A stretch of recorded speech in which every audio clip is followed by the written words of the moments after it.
What is the nature of fate? Is all our life predetermined? The course of our destiny set into motion at the moment of our birth, and its subsequent developments the fixed result of others' nurturing, acting upon our very nature? Is there no way to escape our inevitable doom? Yet any attempt to predict the pattern of fate will always end in failure, for our perceptions only give us a limited glimpse upon the grand design, and all we see are accidents, chance, fortune, and blind luck, a chaotic fragment of an infinitely complex whole.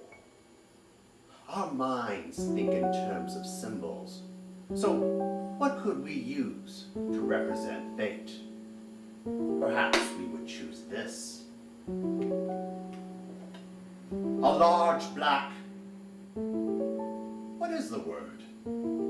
Let's see, we call two of these a pair of dice, so what is the singular of dice, I wonder?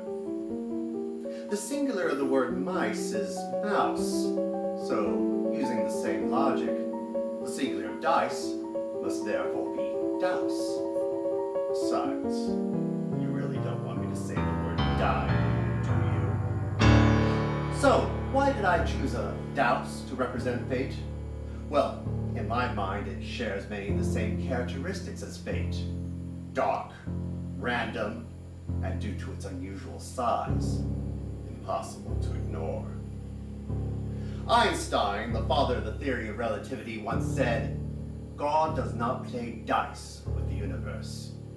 To which Professor Stephen Hawking essentially replied, "Not only does God play dice, but sometimes he throws them where we can't even see them." But the bigger question is, how do we as mere mortals deal with the concept of our fate? For the vast majority of us, we go through elaborate means to ignore its very existence. Even when confronted with it face to face, we choose instead to lock it away, to conceal it from others, and even ourselves. But a few of us are brave enough to attempt a glimpse at our fate.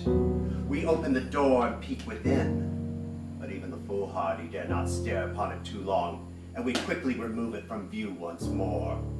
Most of us would rather shift our paradigm, our worldview, so that we can safely look inside ourselves and pretend that our fate is non-existent. But the weighty sound of fate betrays us. It reminds us that even though we can't see it, it is still there, albeit hidden away. So in vain we shift our opinions.